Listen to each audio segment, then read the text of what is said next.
What's up, world? I'm Cameron McKinney, and this is Pop Culture Spotlight, a podcast about the movie We Live in Time. Here's a quick synopsis. A couple, Tobias and Almond, go through extraordinary ups and downs as they navigate their relationship. The film stars Andrew Garfield and Florence Pugh. Standout performances. I've always believed that Andrew Garfield's biggest strength as an actor is his ability to make you feel what his character is feeling. And while that sounds like something most actors are doing, it's not. He's not your regular leading man. Take The Social Network, for example, where he plays Eduardo Saverin.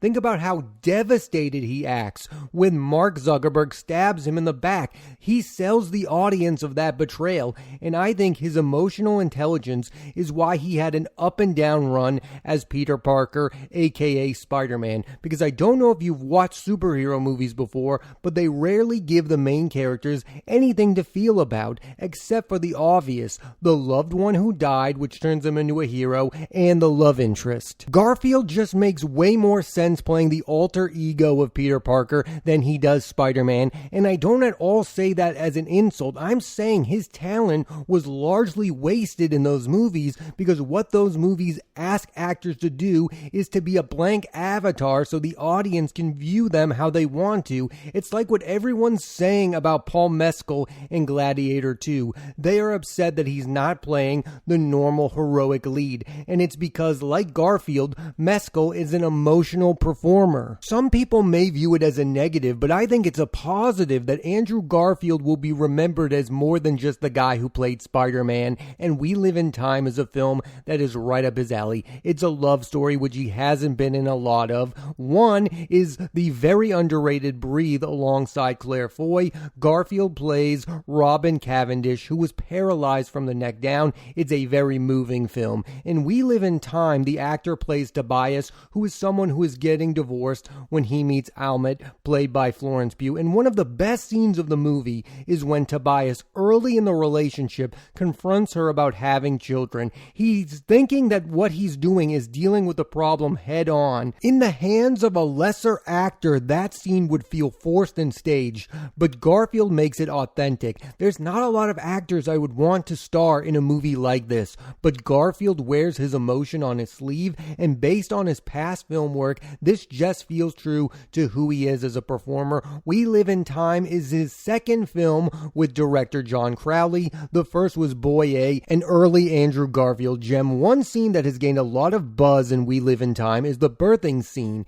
Here's what Garfield told Esther Zuckerman of the New York Times about his mindset during it, quote, "I wanted to feel very overwhelmed and confused, and I wanted to find out what I needed to do within the moments of the scene," end quote. He also had this to say about the moment he held the baby, telling Zuckerman, quote, "When I'm on set during a take, I usually try to let go of everything, forget everything, and just be really present in the moment, and I'm like, that does not fly here. This is actually much more important than anything I've ever done," end quote. Garfield's next films are After the Hunt from director Luca Guadagnino. Excited to see Garfield work with him. It also stars Julia Roberts and Iowa Debris, and The Magic Faraway Tree with Claire Foy. The biggest thing Florence Pugh has in common with her co-star Garfield is, like him in my opinion, is big studio movies do not give her the space to give her best performances. She recently had decent enough roles in Oppenheimer and Dune Part 2, and she should be in those movies, and I hope she's in way more of Dune Messiah. I just think we are talking about a clear leading actress and movie star, and for me, her best performance to date has been in Ari Aster's Midsommar, where she plays Dani, who, to put it simply, is being dumped by her longtime boyfriend. She's also given two recent performances that didn't get enough attention: The Wonder, where she plays a nurse, and A Good Person, where she plays a character who was in a horrific accident. And those two films have something in common, other than they also star Pugh, is that they put her character in extremely emotional situations, and this goes back to Garfield. They are able to make make these situations feel real and not melodramatic. Pugh in We Live in Time is playing Almut, a chef who is going through cancer treatment. She's able to play a character like this subtly and not over the top. Florence Pugh's next projects include Thunderbolts with Sebastian Stan and David Harbour, and the miniseries East of Eden with Christopher Abbott and Mike Feist from Zoe Kazan, whose grandfather Elia Kazan directed the film adaptation of the novel. Up to this point, director John Crowley is best known for making Brooklyn, a movie with an all-time great Saoirse Ronan leading performance in it. The last film he made was the much maligned The Goldfinch, a movie I've still yet to see. He's the perfect director for these two actors because he puts a lot of care and empathy behind the characters in his films. He's not a plot-driven filmmaker. I don't know if you've picked up on this or not, but the reason I want to talk about a movie like We Live in Time all has to do with who is starring in it, obviously, but also the emotional stakes at the center of the film, because I really wonder if a movie like this deserves credit for making me feel something, or is it just emotional manipulation? A famous example of this is The Fault in Our Stars, which is a movie I really like. The acting is good and the movie is heartfelt. There's a part of me, though, that gives that film and this one credit for being grounded and about real human beings, and another part of me thinks that putting characters in the most extreme emotional situations is cheating in a way. And with a movie like this, there's always a ridiculous way the two characters meet. I, at the end of the day, want a movie like We Live in Time to exist because we don't get enough truly earnest, sincere movies anymore. There's a scene where Garfield's Tobias is apologizing, which is straight out of the Jerry Maguire handbook, and I know that particular film gets criticized for being corny and over the top, but not every love story needs to be a romantic comedy. I would much rather watch We Live in Time than say Anyone But You. But what's interesting about that is there seems to be no middle ground. You either get a movie that is just an outright laugh fest like Anyone But You, or you get this movie, We Live in Time, which puts its characters in extreme situations. I think the difference between the two kinds of movies is that I believe, anyway, that We Live in Time is coming from a real, sincere, and honest place. One of the most effective things I found about the movie was the non-linear nature of it. I just think that kind of filmmaking works for a love story. We don't need to see every single moment go to the next. I like going in and out of moments and through different times of the relationship because you're wondering, oh, how did we get here? I like how this movie played with its own structure. The other thing I think this movie did effectively well was serve both of its characters, Tobias and Almut. I think Andrew Garfield and Florence Pugh were given equal opportunity to shine on screen. I think they were both given real emotional arcs. They feel like fully fledged out characters. I mean, you watch a lot of love stories on screen and usually one actor is dominating the entire movie. But this movie is a true two-hander, which you want from a movie like this when it stars two of the best actors on planet Earth. I mean, when I saw that Andrew Garfield was starring in a movie with Florence Pugh, I said to myself, I hope this is a movie worthy of both of them starring in, and thankfully, I believe We Live in Time is. I don't think everyone's on the same page as me. I mean, there has been some backlash toward the film saying that it's too straightforward, that there's nothing really special there for actors like Andrew Garfield and Florence Pugh. I think the problem is these actors are Oscar nominated, so we have really high expectations, especially when they come together in one movie. And where I come at it is this: I think We Live in Time is the movie I exactly thought I was going to be watching. I thought it was going to be a very emotional film starring two of my favorite actors, and it lived up to those expectations. I didn't think I was going to be surprised by anything I saw in the movie. I really wasn't looking for it to be that kind of a movie where I'm blown away by something that I didn't see coming. Honestly, sometimes when I see some of the reaction to a movie like this, I just think that we are so bored of real life right now as human beings that every movie that we love has to be this giant epic scale, that it has to be something we've never seen before, that everything has to be wholly original. Can't something just be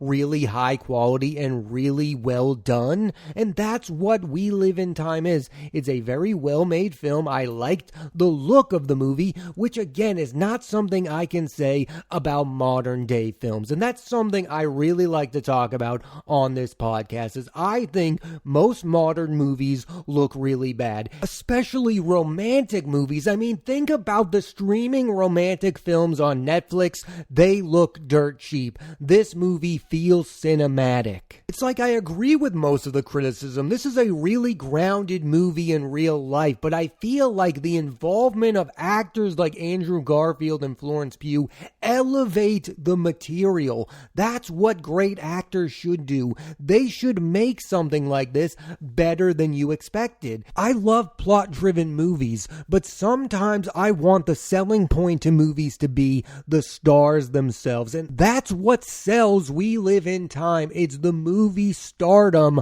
of Andrew Garfield and Florence Pugh. Actors of their stature deserve credit for putting themselves out there and giving vulnerable performances like the ones they give in We Live in Time. It would be easy for them to just make the bigger studio movies, but instead they put themselves out there to make a movie like this. Box office. We Live in Time made a very solid $50 million at the box office, and one has to believe the star power of Garfield and Pugh contributed to that. And that's something that I want to see come back. I want people to go, wow, those two are in this movie. I need to see that movie immediately. And I think maybe we're getting closer to getting back to that. I hear it all the time. The movie star is dead. I don't think the movie star is dead. Timothy Chalamet is thriving. Andrew Garfield's out here. Florence Pugh is out here. They may never reach the pinnacle of, say, they're in a movie and it automatically makes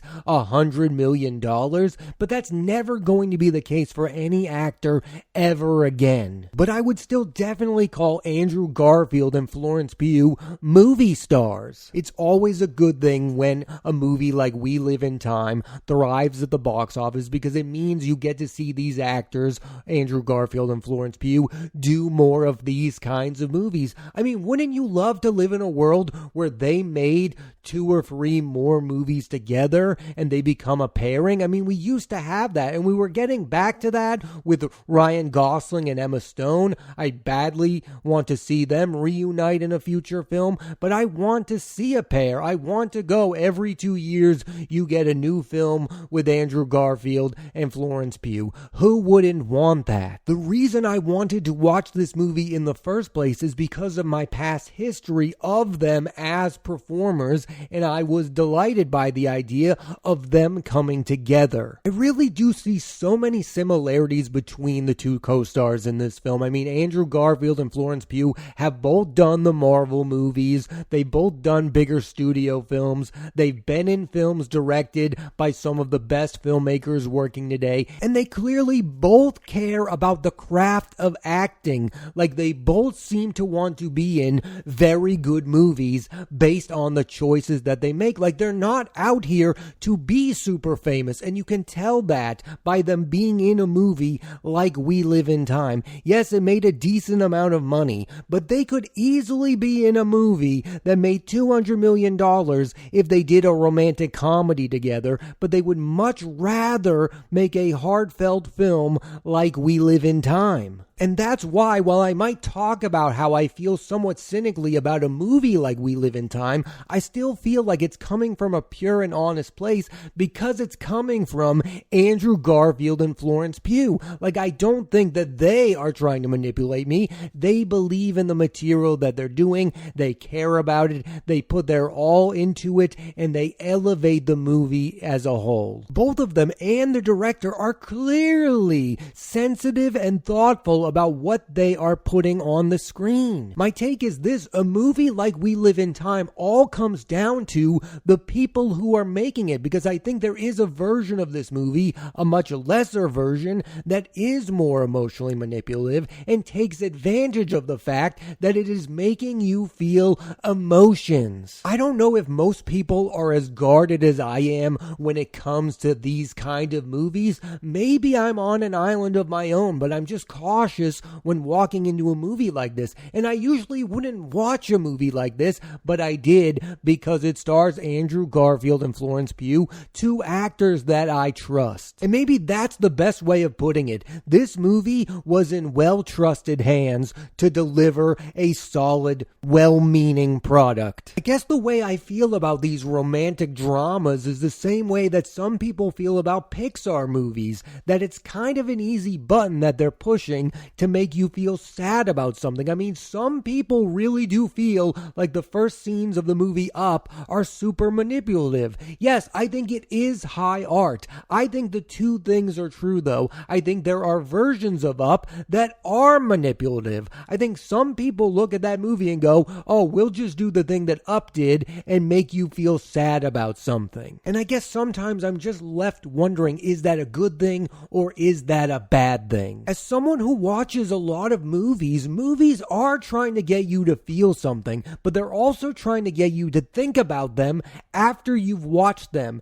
And it's just, in my opinion, sometimes movies like this don't really earn your thought in the same way that other films do. And why is that? Well, for me, it's because they're not as complicated. I mean, relationships are just such a basic idea, and they're so in the culture. We're all dealing with them on an everyday basis. It's almost impossible to say anything new and profound about relationships. I mean, yeah, every once in a while you get a movie like La La Land or A Star is Born and you're like, wow, that is something new and fresh. But those movies are so few and far between. And you should take everything that I'm saying on this podcast with a grain of salt, because romantic films are not my cup of tea. The movie We Live in Time is about the ups and downs of one relationship. And I'm sorry, I'm not always that interested in one singular relationship. In the case of this movie, I am, because of who the stars of it are. Also, even with a little bit of distance, I can see how We Live in Time works on an emotional level. For me, it all comes down to empathy. That's a feeling you want to feel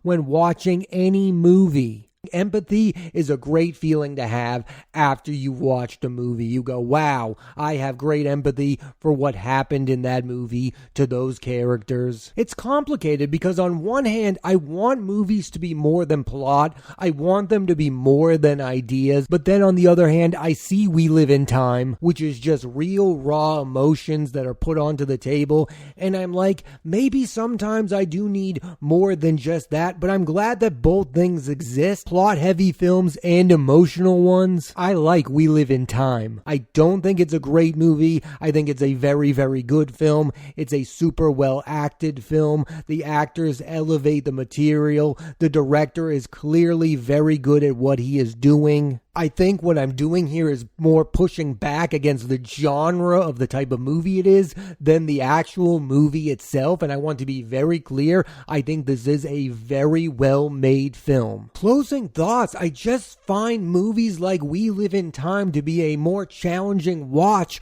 for me. Maybe it's because I'm a guy, maybe it's because of my age, I don't know the reason. I did find it to be a really challenging movie to watch. I appreciated the film. I came to it because of the actors, because of my history of watching these actors. I think Andrew Garfield and Florence Pugh are two of the very best at what they are doing in the world. And I very much want to see them make more films together in the near future. The last thing I'll say is I think it's really difficult to talk about this movie and not talk about the details within it. I just don't want to spoil the film We Live in Time. I just feel We weird about a movie where I can sense the fate of one of its characters. That's when I get weird about movies like this, when you can tell how things are going to end for one of the characters and how sad that's going to be. I have a difficult time of processing that, and I've had that in past films like The Fault in Our Stars. Again, I think these are good movies, but for me, I find them to be challenging watches, and maybe I should be challenging myself to watch movies like We Live in Time. Thanks for listening to this edition of Pop Culture Spotlight. I'm Cameron McKinney, and there'll be a new episode of the podcast every Thursday on Apple Podcasts and Spotify. I'd recommend you check out We Live in Time. Next week on the podcast, I'm talking about the film Lee, starring Kate Winslet. So tune into that, and please rate, review, and subscribe.